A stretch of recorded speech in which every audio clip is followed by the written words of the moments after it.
Agora sim.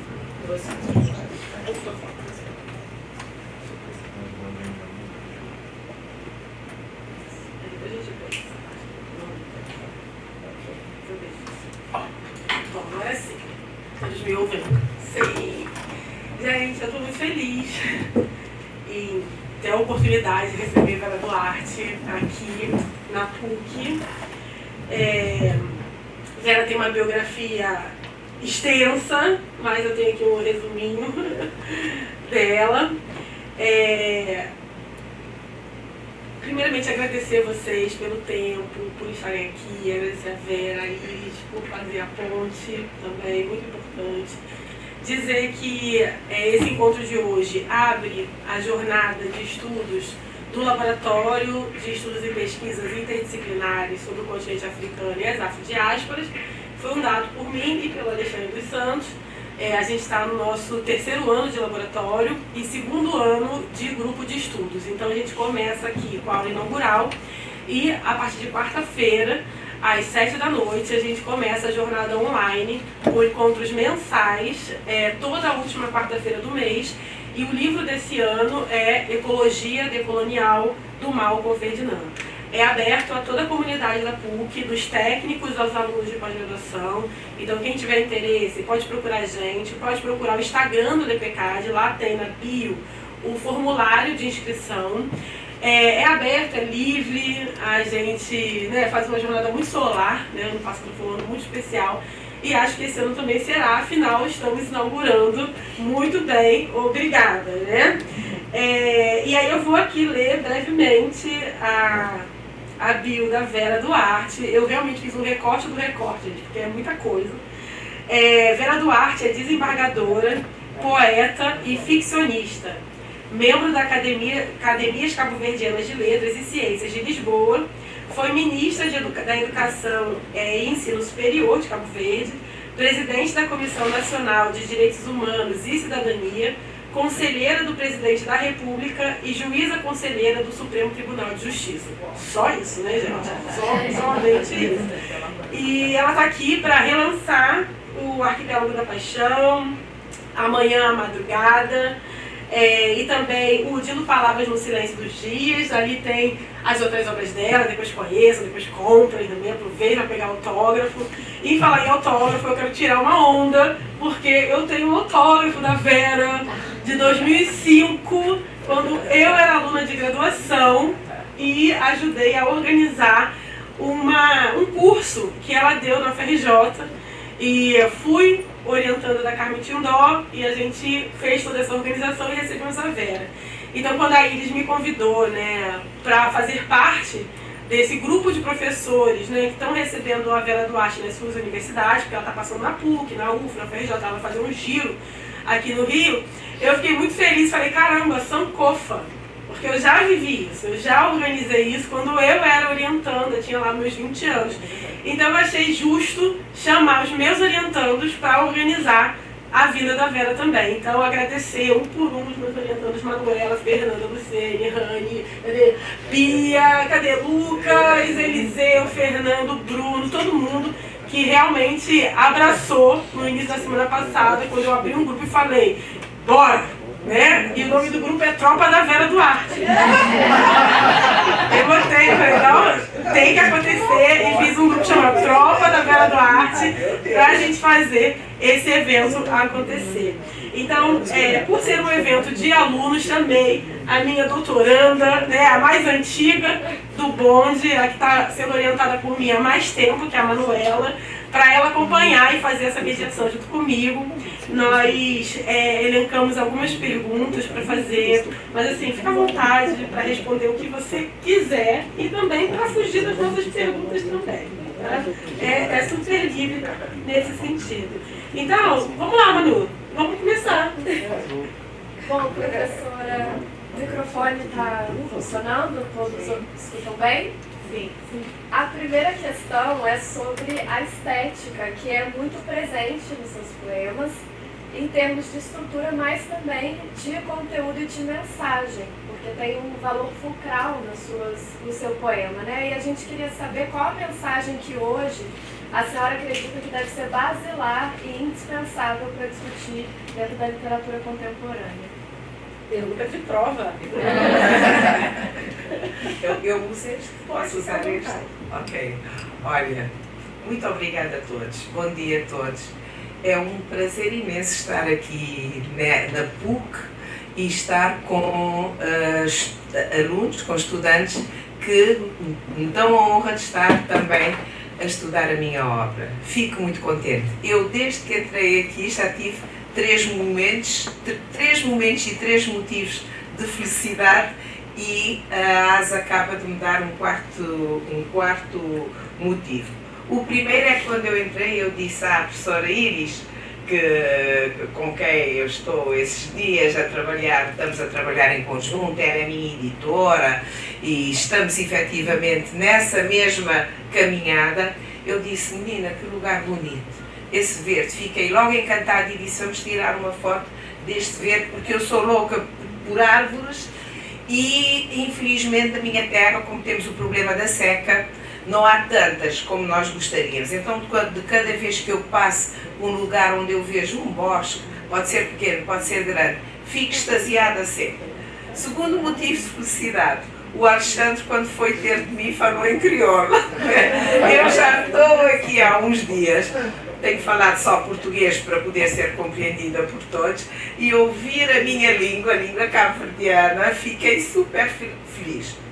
Fiquei logo, ele viu, abri logo um grande sorriso e disse que do que nada estou a falar crioulo com ele, porque já estou com saudades de falar crioulo. E o terceiro motivo foi, ao chegar aqui, a ASA ter dito que afinal a gente já se conhecia, que em 2005 já tínhamos estado juntas, que o Rolson Inca esteve aqui o ano passado, é uma pessoa que eu conheço, que nós somos amigos. Estivemos juntos já em encontros, nomeadamente no encontro na Noruega, sim.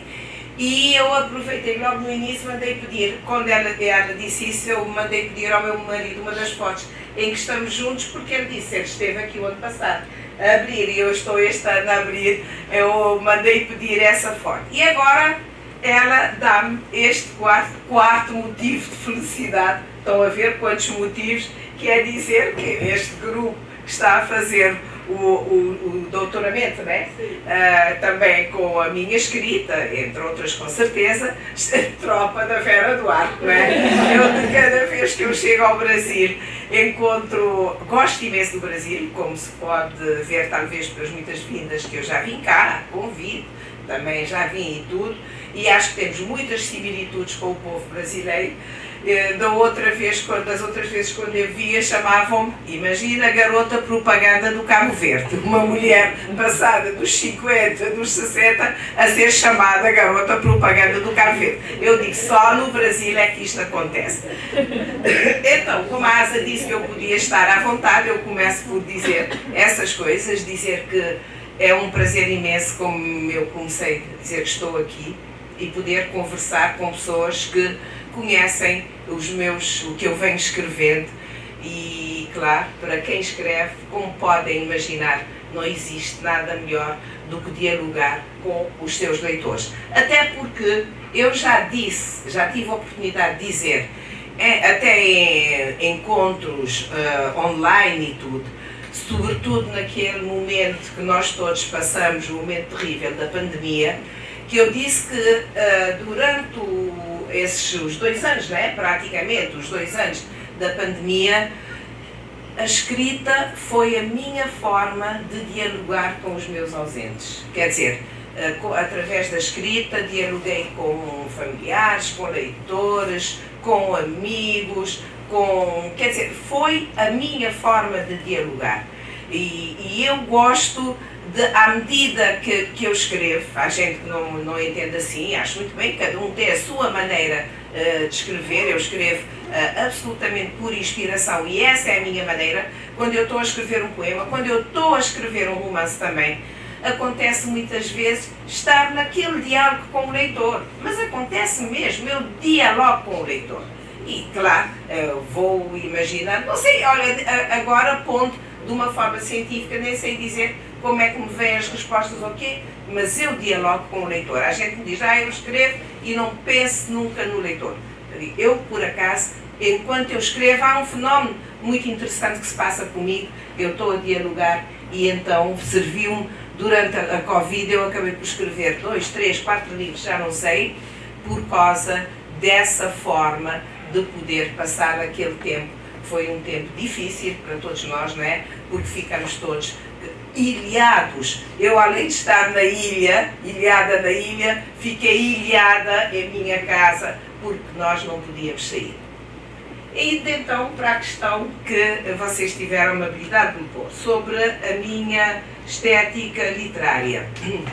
Eu venho da poesia. Os meus primeiros livros foram livros de poemas e foram exatamente o Amanhã Madrugada, que nós estamos aqui a comemorar os 30 anos do Amanhã Madrugada, e a seguir o Arquipélago da Paixão.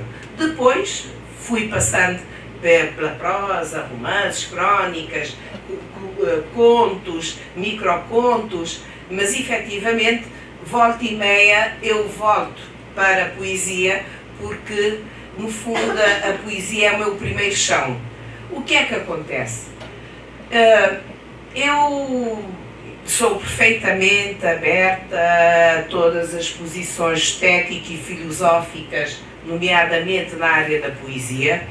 Nós sabemos que há uma linha de arte pela arte, há uma linha de arte pela vida, e eu respeito cada um a sua opção, mas eu digo claramente que a minha linha é arte pela vida, porque eu vejo a escrita, a literatura, a poesia, o romance, os contos, como uma forma também de procurar intervir no mundo que eu habito, no mundo que é meu e que eu sinto a responsabilidade, sinto uma incumbência de também fazer o que estiver ao meu alcance para poder melhorar o mundo, que, como eu digo, é meu e é dos meus, é daqueles com quem eu lido.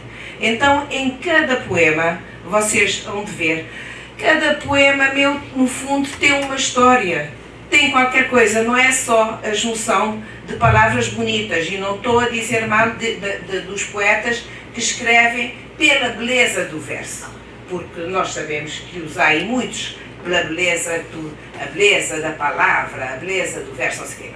Eu escrevo procurando que seja uma escrita bonita, mas em cada poema vocês vão encontrar uma história, uma denúncia, uma insurreição, uma alegria, há sempre alguma coisa. Porque para mim, e aí é que está, e eu acho que é por isso que eu escrevo assim, quando eu leio os outros, quando eu leio os poemas dos outros, a poesia dos outros, e muitas vezes, por exemplo, sou convidada a ser membro de júris literários e tudo, quando eu leio, eu sinto que o poema é belo quando ele faz-me arrepiar.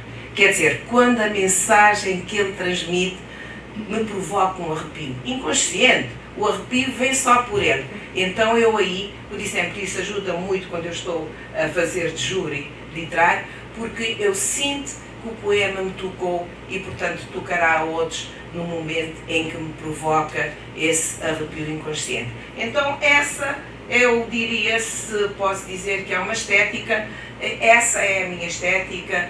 Eu sou, confessadamente, as pessoas às vezes até acham isso, mas eu sou confessadamente pela arte, pela vida.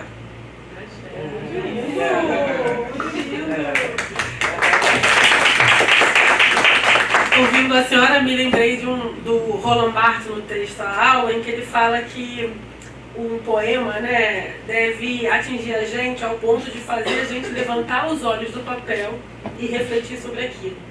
E eu tenho essa impressão quando eu leio os seus poemas, assim, né? Os seus, Conceição, né? Tem um grupo de escritores contemporâneos em língua portuguesa que estão nesse pacto com a vida, como você, né? E tenho essa sensação, né? Quando ela... Vai lá, vamos à próxima. Professora Vera, erroneamente a gente tem a ideia de que muitas pessoas, né, têm a ideia de que a África é uma coisa só, com uma só história, né, um só povo. E eu queria saber qual o papel que a senhora acha que a literatura cabo-verdiana tem diante dessa questão e de que maneira ela pode aproximar Cabo Verde das diásporas. É só pergunta de prova, né? Não, é uma pergunta difícil.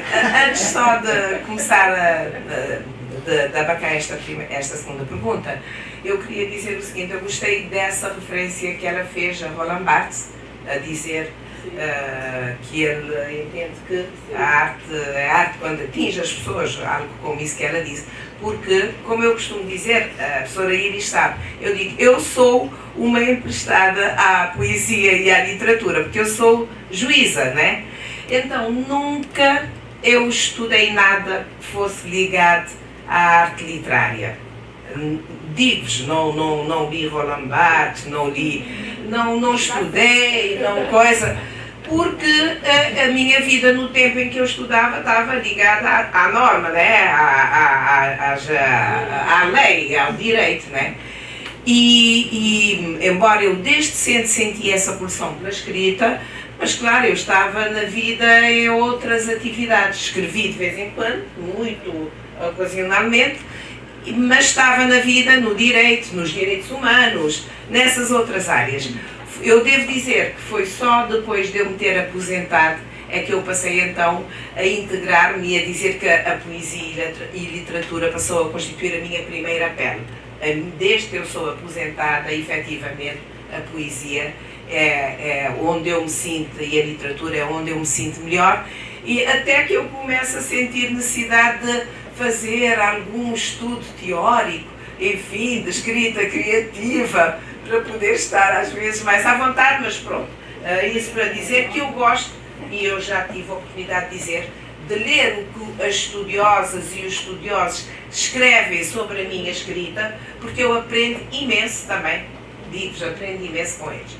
Então, indo para Cabo Verde, olha, como não sei se todos aqui sabem, Cabo Verde, na verdade, foi achado pelos descobridores portugueses, porque acho que eles estavam à procura do caminho para o Brasil, né? Parece que a história é essa, e chegaram a Cabo Verde. Cabo Verde está exatamente no meio do caminho entre a Europa e a América, Brasil, portanto entre Portugal e Brasil, parece que houve, conta a história, embora haja alguma polémica à volta, mas terá sobrevivido uma tempestade, e eles chegaram então à Ilha de Santiago, que é a ilha maior e tudo, em 1460, né? Portanto 40 anos antes de chegarem ao Brasil. Conta-se, e sobretudo na poesia, no que a poesia e a literatura ajuda a história, né? Muitas vezes é mesmo assim. Nós temos um poeta que eu admiro particularmente e que eu gosto muito, que é o Jorge Barbosa. Ele tem um poema que se chama Prelúdio, lindo, em que ele diz: quando o descobridor chegou à primeira ilha e se persignou pensando em el rei de Portugal, vamos lá saltar, nem homens nus, nem mulheres nuas espreitando, tementes e receosos detrás dos arbustos, apenas aves canoras, aves de largo voo, aves, só viu aves, e talvez tenha visto também os peixes no mar. Ou seja, isso para vos dizer que quando o descobridor chegou a Cabo Verde, o navegador português, não havia gente. Então foi nessa altura que ele, o Dom Afonso V, né, vendo a extrema a localização tão boa de Cabo Verde no meio do Atlântico, ordenou imediatamente o povoamento das ilhas. E as ilhas foram povoadas, portanto, com outro poema do Jorge Barbosa também, que diz: concursários, donatários das ilhas, fidalgos, delinquentes, prostitutas, quer dizer, não só ordenou o imediato povoamento das ilhas, com toda essa gente, e nessa gente havia portugueses, genoveses, espanhóis, não sei o quê, como também começou imediatamente essa triste realidade que nós temos, que foi a captura. Eles chamavam-se os lançados, iam para a costa da África, porque o arquipélago, as ilhas, estão muito próximo do continente. Os tais lançados, que é como eles chamavam, iam para o continente, os rios da Guiné sobretudo, e trouxeram homens e mulheres na condição de escravizados, também, portanto, que vieram povoar Cabo Verde. Ou seja, Cabo Verde, desde a sua origem, é fruto desse encontro de brancos e pretos, homens livres, homens escravizados, até porque, segundo diz António Carreira, que é um grande historiador já falecido, sobre as ilhas de Cabo Verde, não havia só escravizados, havia também homens livres. Ele conta o episódio de um certo príncipe Bemoim, que terá feito alguma sublevação, mas depois não ganhou e foi mandado expulsar ele com a sua corte, e eles terão ido para Cabo Verde. Quer dizer, isso para vos dar toda essa miscelânea que foi a criação das Ilhas Crioulas de Cabo Verde. Por isso é que nós dizemos que nós somos uma sociedade crioula. Porquê? Porque nós viemos de fora para dentro. Então, vieram os portugueses, os genoveses, os espanhóis, vieram os lebus, os sereres, os wolofs, os mandingas, e aqui se criou, dentro de Cabo Verde, se criou essa sociedade mestiça, crioula, que nós temos até hoje. Como é que isto se reflete na literatura? Obviamente reflete-se como uma forma de diversas influências. Eu costumo dizer que o cabo-verdiano tem uma identidade híbrida. Obviamente que o grande teorizador das identidades híbridas é o Amin Maalouf, que tem escrito uma forma esplendorosa sobre as identidades híbridas. Mas depois ele é retomado por outros, e nós também, à base do que nós vamos aprendendo, também aprendemos a ver a nossa própria realidade.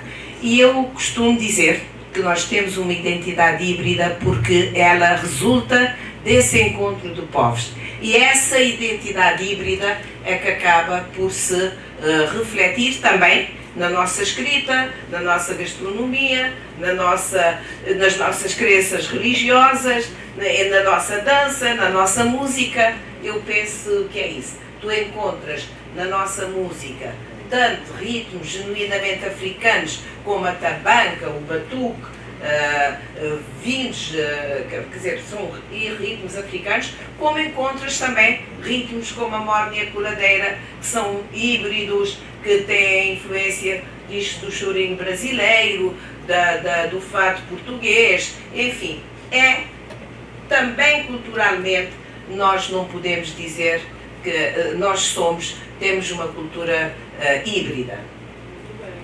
Quem não conhece, conheça a Cesária Évora, né? Acho que é o nome mais famoso da música cabo-verdiana aqui no Brasil, né? Sim. Tem até uma música com a Marisa Monte, eu acho. Tem, e com outros. Sim, não, tem com outros. Eu acho que é por isso que, por exemplo, a nossa música tanto é apreciada aqui, lá e acolá, quer dizer, por causa dessa nossa... E, além disso, há algo que eu devo dizer, porque também tem a ver com o que nós somos culturalmente. Há um fenómeno interessantíssimo. Cabo Verde, como eu disse, foi descoberto em 1460. E em 1462 já se estava a fazer esse povoamento de Cabo Verde. Vocês sabem que duas coisas muito importantes. No final portanto, 1400, século XV, no final do século XV, já se tinha começado a falar em Cabo Verde um proto-crioulo, que era o resultado do português quinhentistas, que os descobridores levaram, e todas as línguas dos africanos que tinham vindo para fazer o povoamento. Então havia isto que deu logo origem a uma língua específica. E mais, Cabo Verde sempre foi um país que teve um problema de secas. Então, tu já tens no século XVI, imaginem, um país que começou a formar-se no século XV, no século XVI já começas a ter a diasporização do povo cabo-verdiano. Eu não sei se isto é bem verdade, mas o Zé Eduardo Agualusa, no romance A Rainha Ginga, que é um romance lindíssimo, que ele escreve sobre a Rainha Ginga e depois a vinda dos soldados da Rainha Ginga para a Bahia, para o Brasil, ele relata uma história giríssima do fulano que ele diz que é nascido nas ilhas de Cabo Verde. Estamos a falar já de, portanto, 1525 ou qualquer coisa desse tipo, que foi escreveu sobre as ervas medicinais, ele era um médico nessa altura, portanto vejam um médico nessa altura, o físico, ok? Escreveu sobre ervas medicinais, mas fez outra coisa. Escreveu um tratado extraordinário sobre as mulheres. Um tratado extraordinário sobre as mulheres. O nome dele tenho de lembrar um bocadinho, às vezes depois da Covid os nomes não vêm com muita facilidade, mas esse médico nascido nas ilhas de Cabo Verde, depois foi para Portugal, ele teve uma vida de errâncias múltiplas, dificuldades, mas sucessos, e acabou sendo nomeado médico dos pobres ou dos necessitados na Holanda. Portanto, vejam que a diáspora cabo-verdiana que existe, nós temos diáspora praticamente em todo o mundo, sobretudo nos Estados Unidos, em Portugal, no Senegal.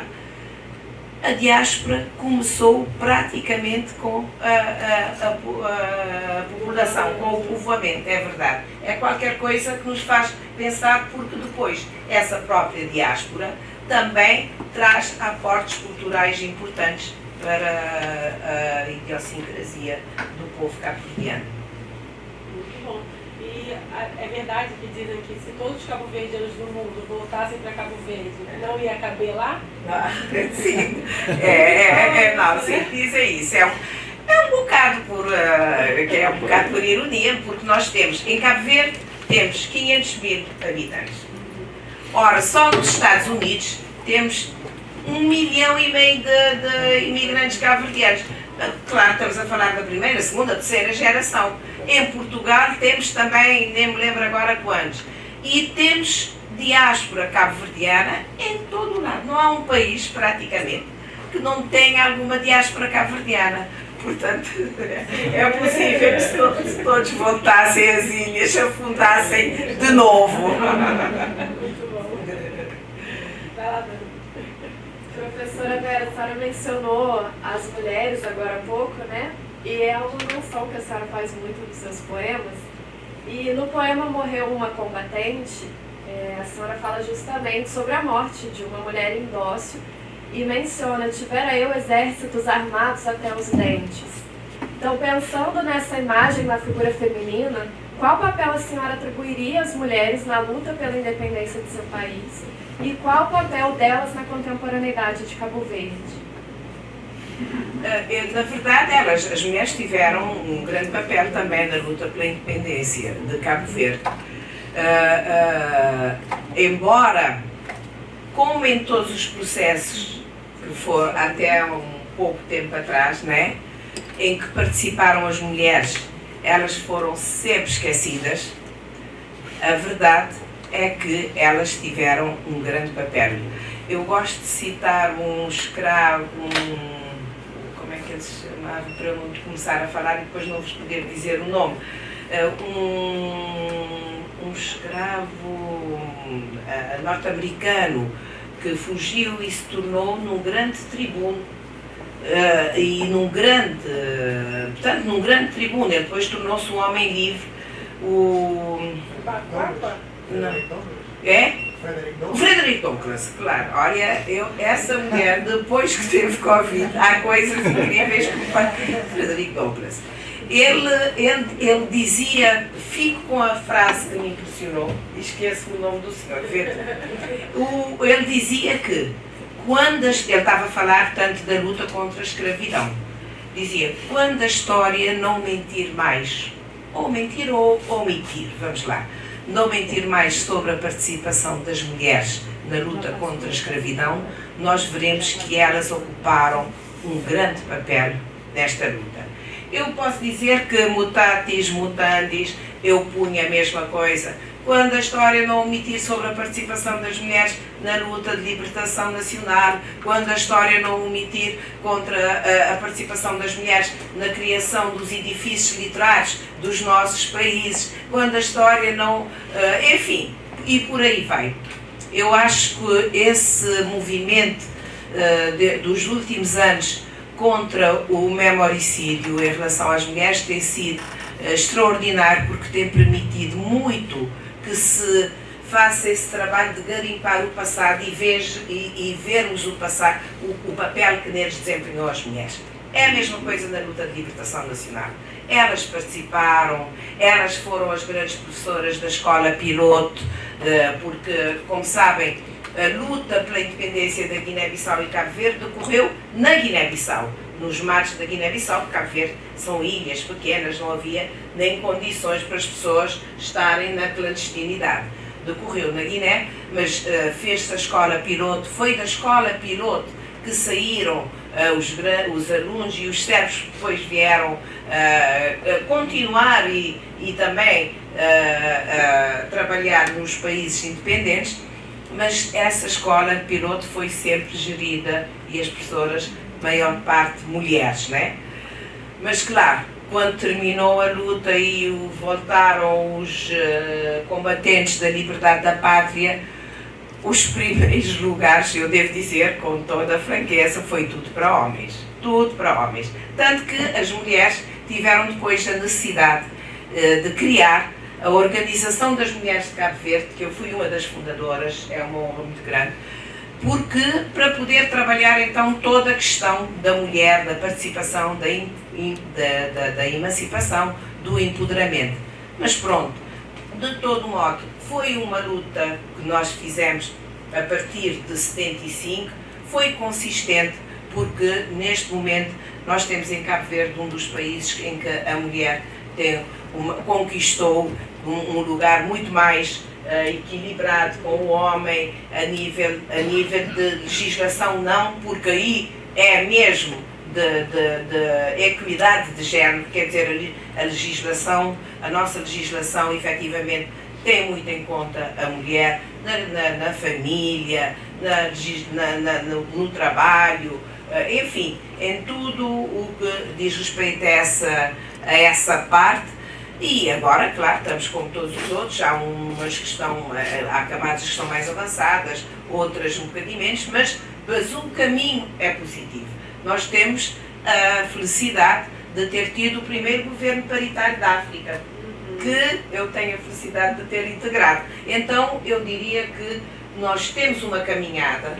A caminhada é sofrida, sem dúvida, mas é uma caminhada que, mesmo pessoas como eu, que nós vimos toda essa década das Nações Unidas em prol da mulher, começou em 70, 75 até 80 com a Conferência de Beijing, houve efetivamente uma alteração no sentido positivo do Estatuto da Mulher. E hoje a gente pode dizer que há escritoras, mulheres contemporâneas, produzindo com força em Cabo Verde? Podemos dizer sim. Podemos dizer sim pelo seguinte. Eu já tive a oportunidade também de dizer que quando nós começamos, há algo que é muito interessante em relação a Cabo Verde.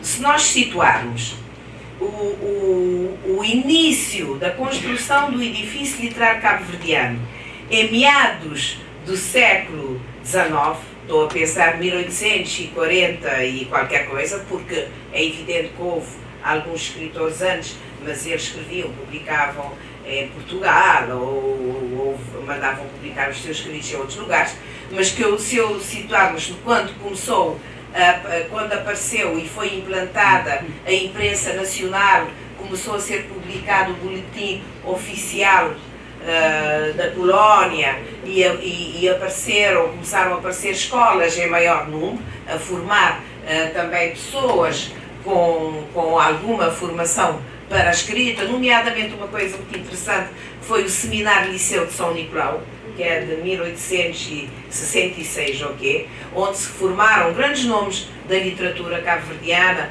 como Eugênio Tavares, João Lopes, Pedro Cardoso, enfim. eu estava-vos a dizer, se nós formos ver a origem, até a primeira mulher, a primeira pessoa a publicar em Cabo Verde foi uma mulher. Ela chamava-se Antónia Pusis. Ela era filha do governador que veio de Portugal para a colónia, que se chamava António Pusis, era lá de origem italiana, o quê? Ela nasceu em São Nicolau.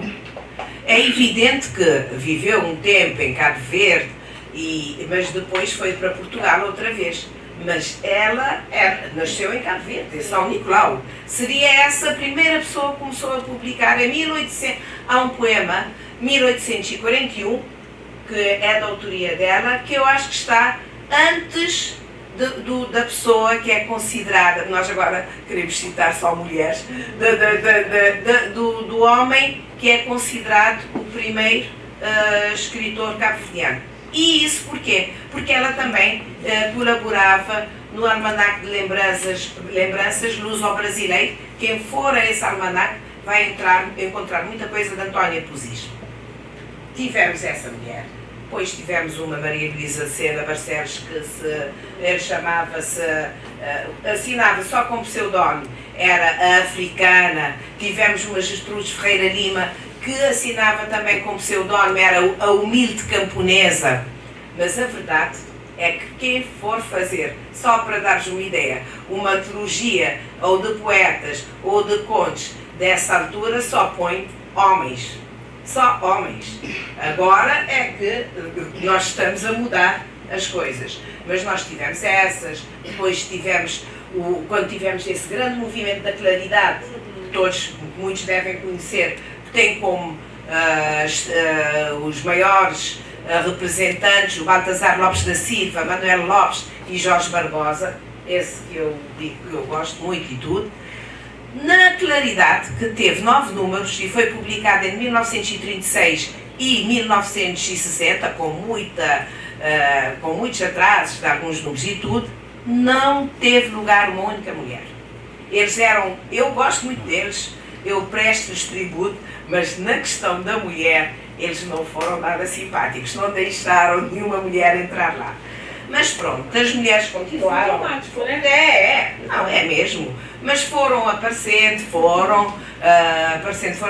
até que com a independência, em 1975, é que essas mulheres que já estavam a publicar em jornais, em revistas, como a Orlando Amarilis, a Yolanda Morazo, elas então conseguiram, depois, no processo de independência, que elas começam a ter livros publicados. E somos nós, já que somos as mais velhinhas da contemporaneidade, que começamos efetivamente com uma outra postura.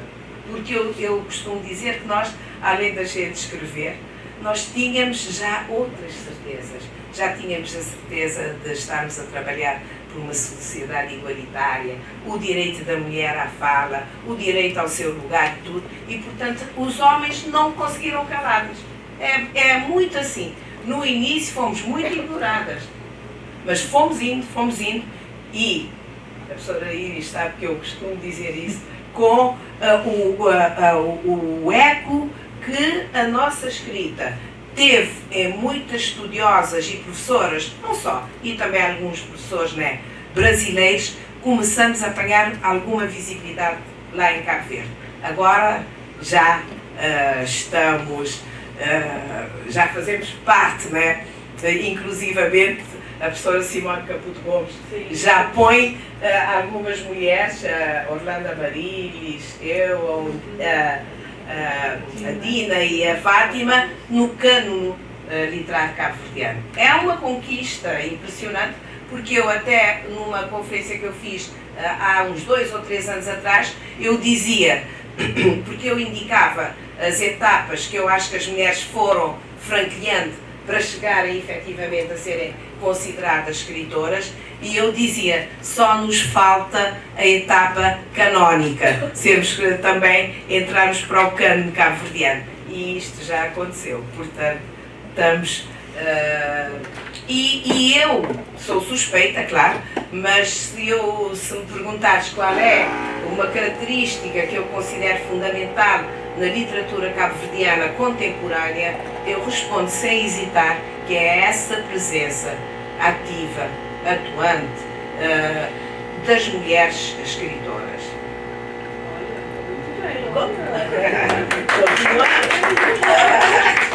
Continuamos a ser em menor número, não é? Claro. Continuam os homens, mas que já estamos lá, estamos lá. Eles não gostam muito de nos citar, mas de vez em quando até tendem a engolir e citar-nos, não é? Isso é muito interessante, porque é um fenômeno que acontece também aqui no Brasil, de autores mulheres primeiro precisarem ser reconhecidas fora do Brasil, para que elas consigam ter espaço dentro do Brasil, né? A Carolina Maria de Jesus foi assim, agora há pouco tempo, né? Um pouco antes da pandemia, a Angela Davis teve que falar de Lélia Gonzalez para que as editoras brasileiras começassem a querer publicar Lélia Gonzalez. Então me parece que esse é um fenômeno comum no Ocidente, né?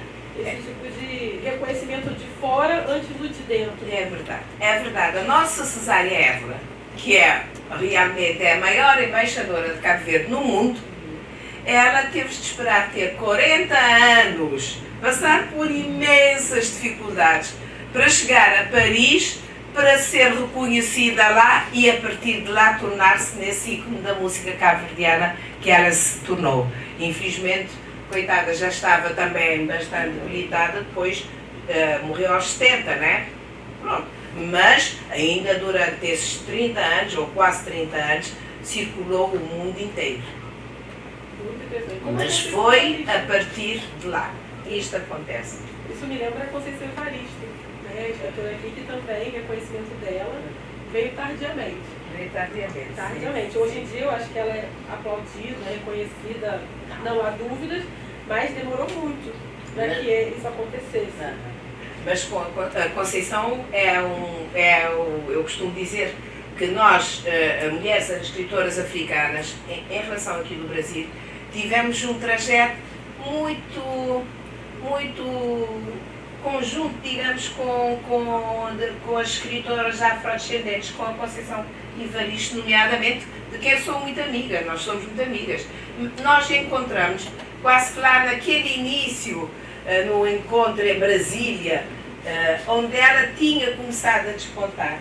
E nós também, quando eu digo que o Brasil funciona como essa tal instância de legitimação, é também isso, porque nós também, vindo aqui, participando aqui em conferências e não sei o quê, começam a olhar para nós e dizer, ela vai lá fora, vamos lá ver. E foi esse o trajeto que seguimos muito, e eu vejo a Conceição realmente tornou-se um fenómeno aqui no Brasil. Sim. Espero só que não seja a única. Não, a gente precisa ainda lutar para que, né, outros venham como ela. É verdade. Ainda temos essa dificuldade aqui no mercado nacional. Enfim, o caminho faz-se caminhando, que o remédio não podemos urgentar a história bem que a gente gostaria, mas vamos contribuindo para que seja uma caminhada ascendente, não é? Muito bem. Pode mais uma? Mais algumas? Pode. Também, se alguém quiser perguntar, também é só levantar a mão que a gente também dá a palavra. Quer perguntar? Por favor, pode perguntar. Vera, bom dia e minha mantenha de irmandade. Mais alta. Bom dia e minha mantenha de irmandade. Amiga Inês. Amiga Inês, muito Exato. bem. Então não te bem falar crioulo, ninguém te bem entender nós lidas bem. A senhora falou sobre Cabo Verde como uma sociedade crioula, igual a Guiné-Bissau, e que tem uma identidade livre. Muito bem, eu não estou ouvindo bem. A senhora falou sobre Cabo Verde, igual a Guiné-Bissau, que tem uma identidade crioula, uma sociedade crioula e uma identidade híbrida. Eu queria saber na opinião da senhora, o que seria importante ou o que os nossos países podem fazer para a promoção dessa língua? Porque para a promoção da língua crioula na literatura. Porque, como sabemos, a língua crioula é mais promovida através da música, mas na literatura ainda é um pouco complicado. O que a senhora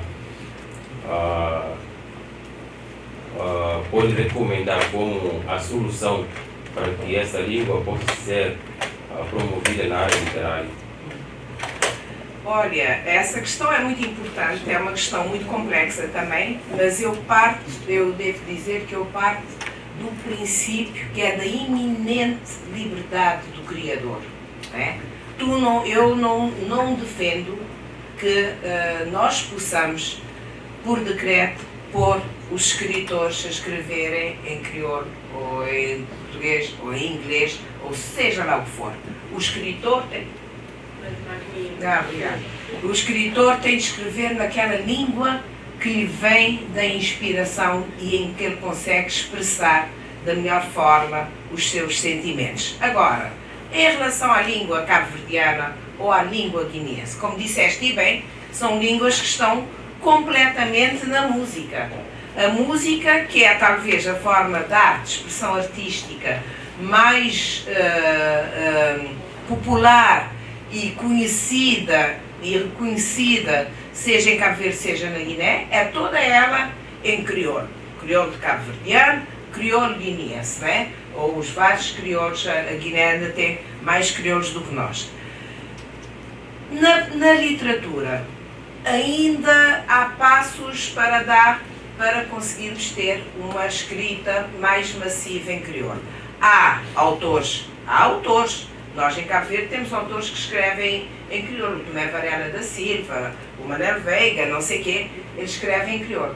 Mas ainda estamos numa fase em que a língua cabo-verdiana é escrita consoante eu escrevo o meu crioulo um bocado à moda de São Vicente. O Manel Veiga escreverá um bocado à moda de Santiago. E isto vai andando, amadurecendo, porque nós estamos com o primeiro passo que ainda é mais importante, que é o da constitucionalização da língua cabo-verdiana como língua oficial. Não sei se passa o mesmo com a língua guineense, não sei, mas em Cabo Verde nós temos, na nossa Constituição, temos um artigo, que é o artigo 9º, que tem como epígrafe línguas oficiais. A epígrafe é línguas oficiais, mas quando vamos para o corpo do artigo, diz, o número 1 diz, a língua portuguesa é a língua oficial de Cabo Verde. E no artigo número 2 diz, criam-se as condições para que a língua cabo-verdiana seja equiparada. Ora, o que existe neste momento lá em Cabo Verde é um grande movimento, e eu integro uma organização que está neste movimento, chama-se ALMA, que é sobre o alfabeto da língua materna, que é para se fazer na Constituição uma norma que inequivocamente decrete a língua cabo-verdiana como língua oficial. Mas ainda não está, ainda está-se neste movimento da sociedade civil para chegarmos lá. Com isso tudo, eu quero dizer que o processo está a caminhar, mas eventualmente temos de conseguir com que o processo caminhe um bocado mais rapidamente, porque nós estamos com 48 anos de independência.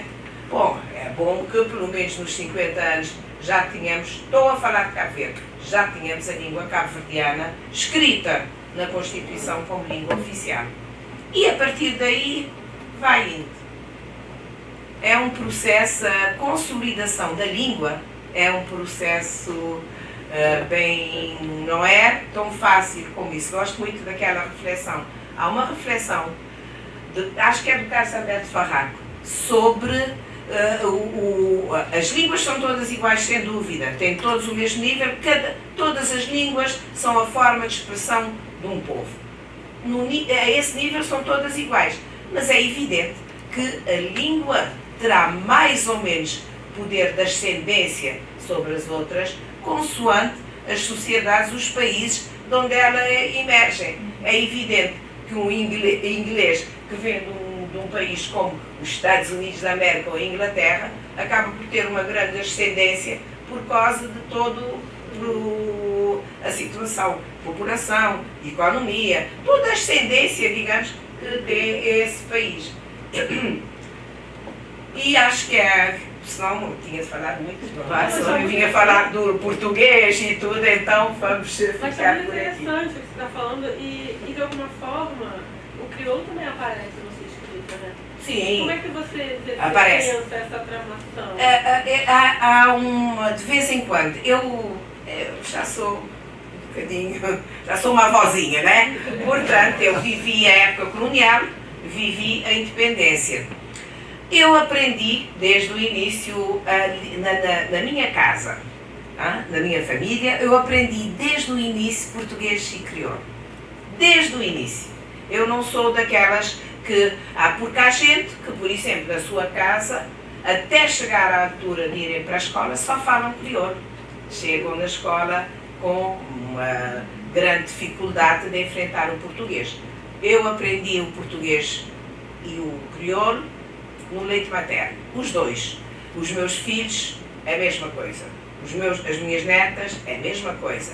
Portanto, eu tive sempre facilidade de escrever em português e falar em crioulo. E essa é que é a grande realidade que nós temos. A maior parte das pessoas escreve em português, a maior parte das pessoas falam crioulo.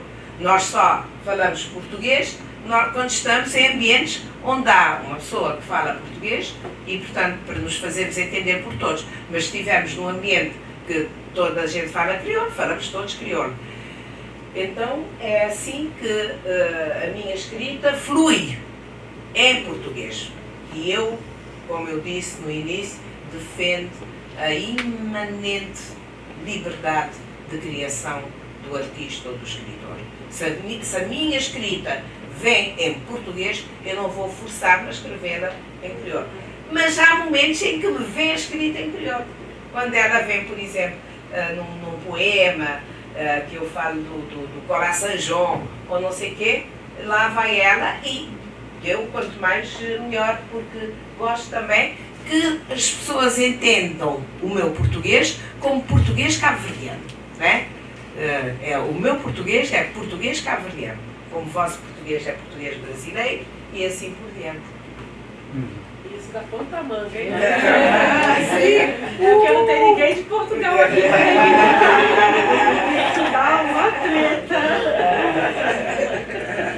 Muito bom. Vamos lá, tem mais alguma pergunta? Alguém quer perguntar mais alguma coisa? Não? Então a gente volta aqui para as nossas perguntas pré-escritas. Bom, professora, aproveitando que a senhora tocou nesse traço da língua, e o português é uma língua que nos une, né? Eu queria saber se tem algum diálogo que a senhora gostaria de inaugurar com a literatura brasileira. Ou reforçar, né? Já teremos, velho. Eu, na verdade, acho que já tenho um diálogo grande com a literatura brasileira. Se as pessoas forem ver com atenção, há muita coisa. Nós começamos também esta aventura, digamos, da escrita, muito ligada, naturalmente, começamos com os escritores portugueses, porque, como eu disse, eu vivi na época colonial, nós tínhamos os livros de leitura, que eram os livros, os autores portugueses, eram os Medinis, era o Essa Queiroz, era o Fernando Pessoa, era a Floribela Espanca. Portanto, nós fomos. Eu sempre gostei muito das seletas literárias, porque elas faziam ler aos livros. Eu li aquele texto e gostava. Eu fui do estilo que sempre gostei de ler. Sempre. Por isso, aliás, é que cada vez que me fazem essa certa pergunta, doutora, o que é que recomenda que a gente faça uma pessoa que quer ser escritora? Eu digo, leiam e leiam. É o que eu lhes digo, porque eu sinto que foi isso que funcionou comigo. Mas nós rapidamente passamos para os escritores brasileiros, Jorge Amado, Lins do Rego, Raquel Queiroz, o Drummond e o Manuel Bandeira, que foi assim um homem que em Cabo Verde a gente cultuou muito, exatamente porque ele foi muito inspirador. Toda essa escrita sobre a Pasárgada e a invasão na Pasárgada inspirou muito os cabo-verdianos, os escritores cabo-verdianos, como Baltasar Lopes e outros, e deu origem, inclusivamente, a uma polémica na literatura cabo-verdiana, que foi uma polémica muito fecunda. Foi polémica, mas foi muito fecunda. Porquê? Porque o Manel Lopes, o Baltasar, Manel Lopes escreveram sobre essa vontade de ir a Pasárgada, e depois veio a geração a seguir, que já era uma geração mais insubmissa, mais subversiva, com o Ovidio Martins, o Onésimo Silveira. Então o Ovidio Martins veio escrever esse célebre poema: gritarei, berrarei, matarei, não vou para Pasárgada. E então há essa polémica entre o evasionismo e o anti-evasionismo e não sei o quê, mas, como eu digo, foi uma polémica muito fecunda. Hoje já acalmou, já há muitos anos, já não há polémica, está tudo bem, mas foi assim. Isso para dizer, portanto, que a literatura brasileira muito nos influenciou. A mim também, porque eu comecei as minhas leituras mais subversivas com os Subterrâneos da Liberdade de Jorge Amado. Não foi com outro, foi exatamente com ele. E agora, na contemporaneidade, tenho lido muito a Conceição Evaristo. Eu participei num livro em homenagem à Clarice Lispector. Falha-me o nome, já foi há poucos anos atrás, em que o convite era para escrever um conto a partir de uma personagem da Clarice, e eu escolhi a Macabeia da Hora da Estrela, e eu peguei essa personagem, dei ao conto o nome de Redenção, e vocês lembram-se que a Macabeia morre, atropelada por aquele carro transatlântico que vem e coisa.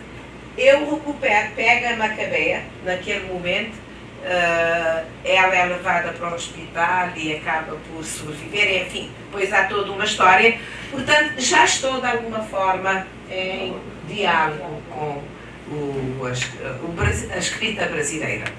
Isso é muito interessante, porque a Conceição Evaristo também tem um texto chamado Macabeia. Mas ela está naquele mesmo Eu esqueço o nome deste livrinho, né? Não esqueço o nome. É um livrinho de capa dura. Há tempos mesmo, eles mandaram pedir autorização que iam fazer a segunda edição, ou mais uma edição. Dei autorização e pronto. Mas a Conceição também, nós não sabíamos, eu e ela não sabíamos. Eu, nesse livrinho, é que eu vi que ela pegou numa Macabeia.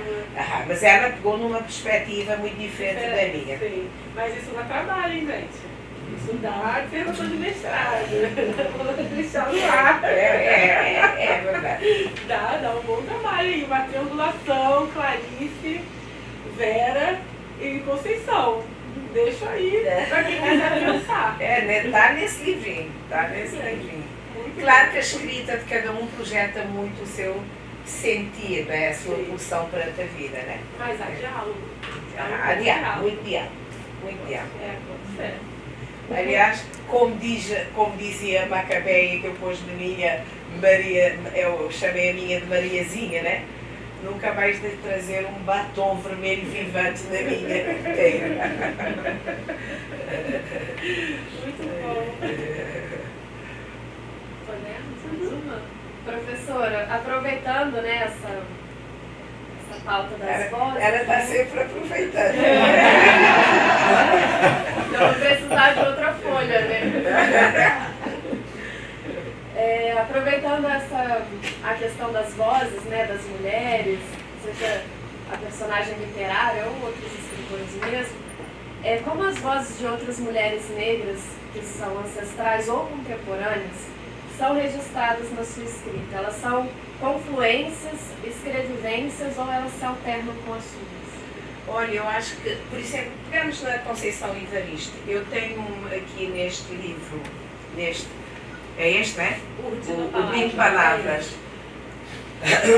Por acaso, olha, pegando aqui, este livro, eu estou também bem infeliz por causa de uma coisa que aconteceu ontem, de terem começado a chegar à conclusão de quem foram os assassinos da Marielle Franco. Porque este livro eu escrevi durante um ano, são 100 poemas que eu escrevi durante um ano da pandemia. E eu digo que o detonador, digamos, desta criação poética foi o assassinato de George Floyd nos Estados Unidos da América. E porquê? Porque esse assassinato de George Floyd trouxe-me também, veio essa notícia e veio também toda a mágoa que estava latente em mim pelo assassinato da Marielle, que tinha ocorrido pouco tempo antes, e pelo assassinato, vocês verão aqui, quem ler, de um jovem cabo-verdiano em Portugal por um bando de skinheads, que é o Giovanni. Porque o Giovanni, então, eu digo em cima, e porque o Giovanni era um jovem que tocava piano no coro da igreja, órgão. Era um jovem do mais puro cristal que pode existir. Com 21 anos, ele foi morto por causa dessa brutalidade dos skinheads e depois do pouco cuidado da polícia. E neste livro, portanto, além de ter alguns poemas que falam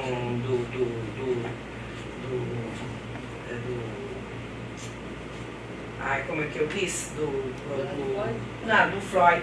Por exemplo, um deles, que as pessoas gostam muito, por causa de eu dizer aqui que queria ser uma mulher bomba.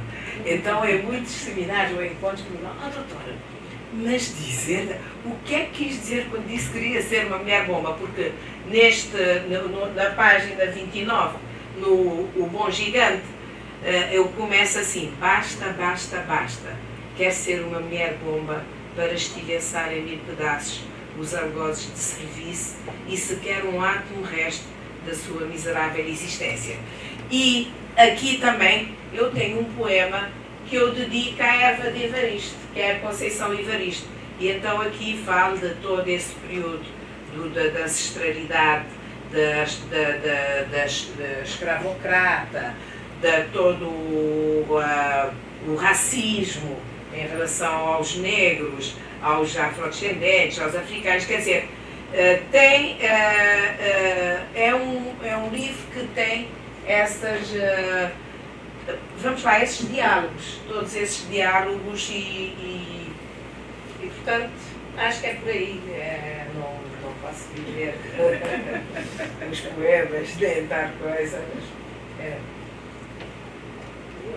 Tem muito, enfim, dessa... Porque aqueles fenómenos trouxeram tudo o que existe dessa mágoa profunda do tráfico negreiro. Aliás, eu cito o Marcelino, tem uns contos negreiros, Marcelino, está aqui escrito, como é Marcelino, um autor que tem uns contos negreiros que são fabulosos. E sinto o antigo do navio negreiro, Castro Alves. Sim, ninguém estava a ajudar, só eu. Dessa vez tu tens de ir comigo para me lembrar desses contos. Mas você já fez com o Alexandre e o Cabeçudo. Então é a nossa biblioteca. Felizmente eu estou a querer lembrar dos nomes, os nomes estão aí. Temos ainda perguntas, né? Tem aqui também, também, claro. Professora, veja lá se não estão a abusar de mim. Não se esqueçam que eu sou uma defensora dos direitos humanos. Então, você depois faz a Leia e aí responde junto as duas perguntas, pode ser? Posso falar numa voz? Não, melhor usar o microfone para... Ele está acabando o telefone dela. Vai ver se funciona só por causa da gravação mesmo. Eu achei muito legal que você falou sobre como a literatura brasileira influenciou o seu trabalho, influenciou a sua trajetória, como a trajetória de vários outros autores cabo-verdianos. Tá acabando. Só que eu acho que no Brasil a gente ainda vê muito pouco sobre os autores africanos, a não ser que a gente tenha um próprio interesse de ir atrás. A gente não tem acesso nas escolas, não se fala muito. Eu tive uma professora que morou em São Tomé e Príncipe, ela nos falou de Mbia Couto, e já foi muito revolucionário, né?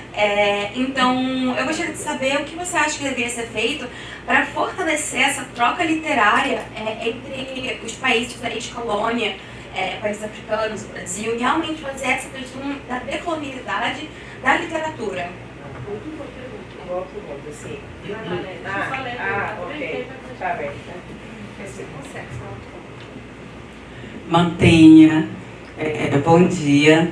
É um prazer estar aqui ouvindo a senhora. Eu estou aprendendo bastante. Eu sou da área de Relações Internacionais, não sou da área de letras, né, mas estou frequentando a aula de ASA, sou fã da ASA. No período do mestrado, está falhando um pouquinho, né? Está acabando a bateria. No período do meu mestrado, eu escrevi um livro, um produto, né, além da dissertação, esse produto para os estudantes cabo-verdianos de ensino médio, porque eu fiz uma pesquisa sobre os estudantes que vinham para fazer universidade aqui no Brasil. E o que eu evidenciei foi a dificuldade deles no processo de seleção por conta do idioma, né? Apesar do português ser uma língua oficial também em Cabo Verde, mas é como a senhora já explicou, né? Antes de ir à escola, eles falam cabo-verdiano até chegar à escola para, né, começarem a ter contato com o português. E aí eu evidenciei isso também no período ainda da seleção para vir fazer a universidade no Brasil. O que eu gostaria de perguntar, então, o livro que eu escrevi foi um livro mais técnico, né, para explicar todo o processo, desde o processo de seleção, por conta dessa dificuldade. Muitos não passavam na seleção só pela dificuldade de entendimento durante o processo, de preenchimento, de formulário e outras coisas mais. Então eu escrevi esse livro mais técnico, né, para explicar nas duas línguas, seja em português como em cabo-verdiano, né? Obviamente recorri aí à tradução de um tradutor, né, para poder traduzir o livro também em cabo-verdiano. A minha pergunta seria o que a senhora acha, né? O que a senhora considera se é importante? Né, no meu pensamento, assim, o que seria importante para difundir melhor o cabo-verdiano, se seria importante que os livros, né, tivessem as duas, a tradução, o livro, digamos, publicado em português, que pudesse também ter a tradução na língua materna cabo-verdiana. Não só o cabo-verdiano, mas eu digo isso, né, em outros idiomas africanos, né, do continente, como forma de difundir mesmo o idioma. Tá ruim, né? Não, mas foi. É que ela estava tentando chegar um pouquinho. Pede ajuda um pouquinho lá embaixo. Mas eu não sei, eu acho que a senhora já ouviu, né?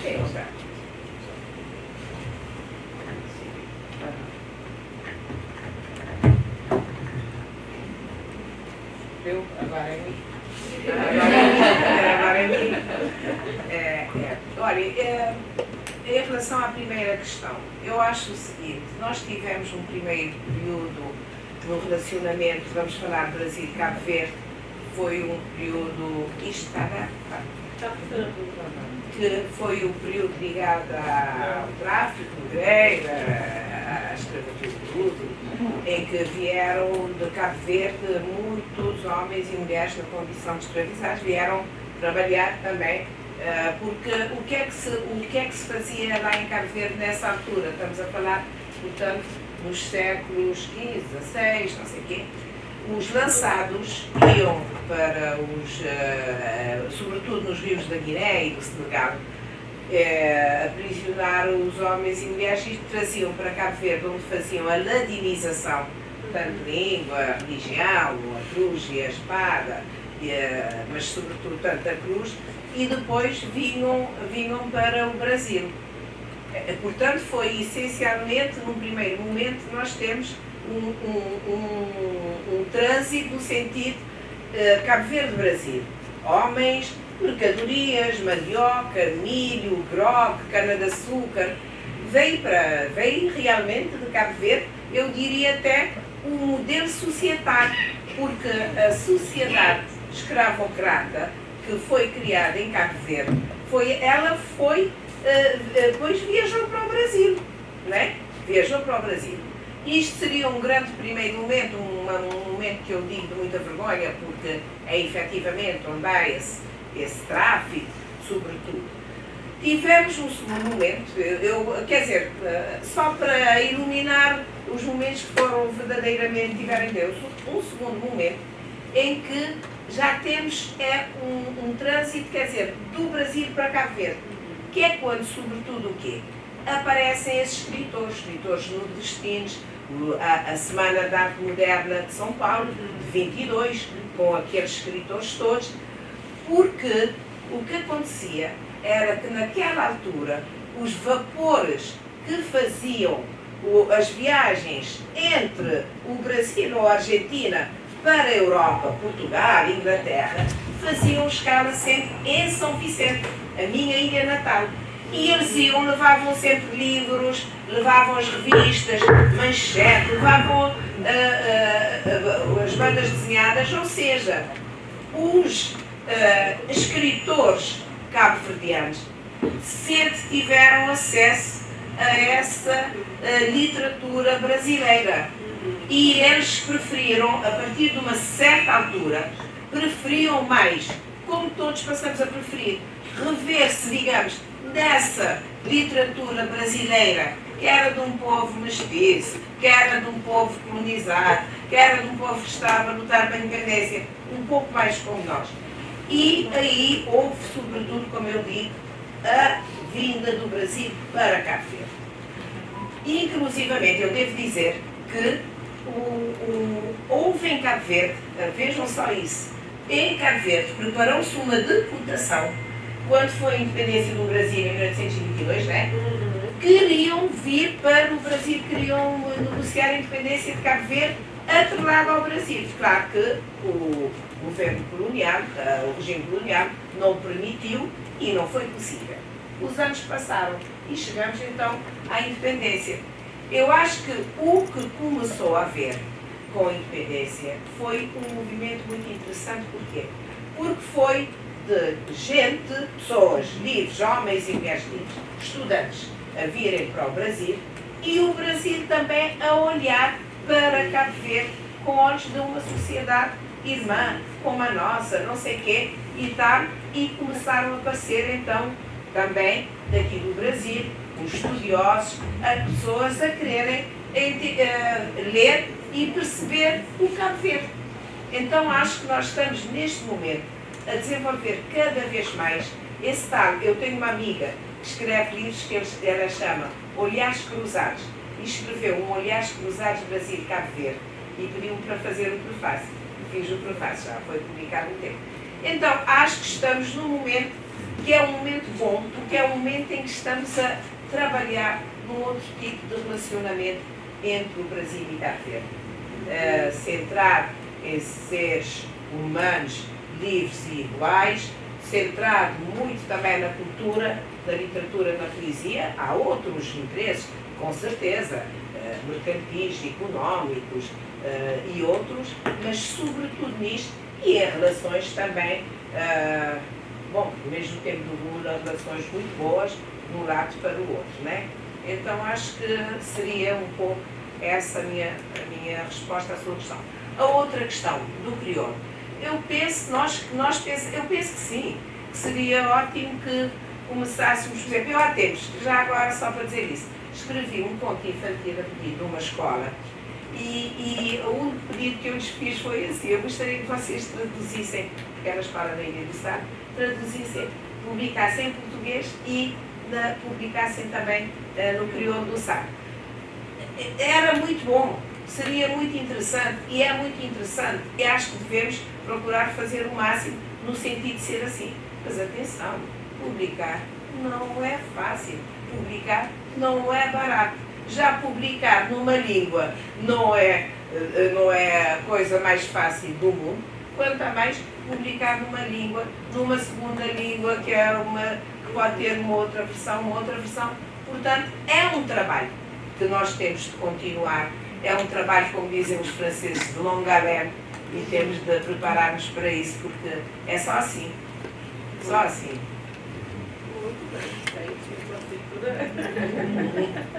Era bom, seria bom que a gente tivesse a vontade de cada história, por exemplo, as histórias infantis. Seria tão bom que a gente pudesse publicar um livro de história infantil ilustrado e depois aquela mesma história em língua, portanto, por exemplo, em crioulo, em língua cabo-verdiana, se a gente puder é muito bom, mas também enfim, custa tudo muito, portanto, é por aí. Temos de ir trabalhando e procurando desenvolver, digamos, essa mentalidade que será bom fazer, eventualmente livros sempre tens enfim, uma página numa língua, uma página na outra. Acho que ser medo chegou a fazer umas experiências assim, mas realmente é muito caro. E também uma das desculpas, né, no mercado editorial, e não é desculpa no sentido negativo não, né? É realmente o custo do livro e o interesse no mercado de consumo, né? Eu acho que essa discussão é uma discussão muito antiga nas literaturas africanas, né? Em qual língua escrever? Aí tem o Altiongo dizendo, vamos escrever em línguas africanas, e você vai ter o Chinua Achebe dizendo, vamos escrever em inglês. Então, é uma discussão profunda e que não se esgota aqui, né? Mas aí eu deixo o convite também para vocês o quê? Seguirem a Vera no Instagram e irem falar com ela pessoalmente lá, mandando um recadinho também. Não tem Instagram. Quer dizer, parece que eu tenho Instagram. Ninguém sabe que tem, olha isso. Eu tenho Instagram, mas parece que eu tenho Instagram. Eu já não posso ir ao Instagram porque já tem Messenger, já tem WhatsApp, já tem Facebook. Já tem e-mail, já é muita coisa. É o Instagram dos seus fãs. É o Instagram dos seus fãs. E também convido vocês a conhecerem os livros da Vera, eles estão para venda, aproveitem para poder pegar um autógrafo. Agradecer a Vera pela disponibilidade, pela boa vontade de vir aqui falar com a gente. O tempo também, a energia, dizer que foi um prazer imensurável de estar aqui com você. Vamos tirar uma foto coletiva também, porque né, vocês sabem que eu sou blogueirinha. Né? Eu sou blogueirinha, tenho canal no YouTube. Quem quiser olha, fico contente. Você é que nem sequer. Mas alguém vai me ensinar a ver. Pode deixar. E agradecer mesmo, convidar vocês a virem para o grupo de estudos que começa nessa quarta-feira, não tem como são mensais, são online, é aberta à comunidade universitária, principalmente à comunidade da PUC Rio. E agradecer a Iris pela ponte, pela ajuda, por ter trazido a Vera, por tudo isso que a Nandiala faz. Conheçam a editora Nandiala, que é uma editora preta, de autores pretos, tem um grande catálogo muito interessante, não só de livros afro-brasileiros, mas também de livros africanos, né? Publica Carlos Burro, né? Também, Racismo e Sociedade, que é um ícone. Quem não leu Racismo e Sociedade, vai ler, porque é muito importante. E agradecer mais uma vez. Pode falar. Não, eu queria só dizer também que eu comecei a ser publicada aqui no Brasil pela Nandiala e continua a ser publicada pela Nandiala e tem sido uma experiência maravilhosa. Tem sido maravilhoso aqui também. Essa questão é um comentário rápido. Pega aqui o microfone comigo. A questão editorial, porque tudo. Acho que é melhor ser Microfone. Não, é rapidinho. Essa questão editorial, né, que foi colocada, né, e a sua pergunta, né, tem muito a ver com esse trabalho que a gente faz, né, de ir na contramão desse mercado, né, que não publica porque não vende, né, e aí se não vende também não publica, e fica esse jogo aí histórico e, né, o tempo vai passando, as décadas vão passando e a gente não consegue. E uma maneira, né, é de todo mundo, eu faço isso sempre, tá? Pedir licença para isso, mas é pedir que vocês sigam a Nandiala no Instagram. que essa é a melhor forma de vocês colaborarem com o que a gente faz. Tá? Não só, assim, a gente não tem preocupação de quantidade de seguidores, mas que vocês possam saber que ela existe. Uma vez que você curte uma publicação nossa, aí tem aquela coisa toda do sistema que fala para todo mundo que você curtiu, e aí a gente consegue ampliar essa rede. Tá? Então, se vocês puderem colaborar, Nandiala, NANDYALA, Livraria Editora. Tá? E muito obrigada. Obrigada. Foi um prazer.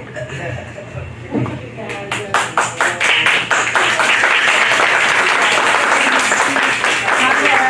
Maravilhosa, obrigada também. Vamos tirar nossa foto coletiva. Pode dar com a câmera, pode terminar, apertar o vermelhinho para poder parar. Só aperta o vermelho. Você vai ver um botão vermelho grande. Ah, tá.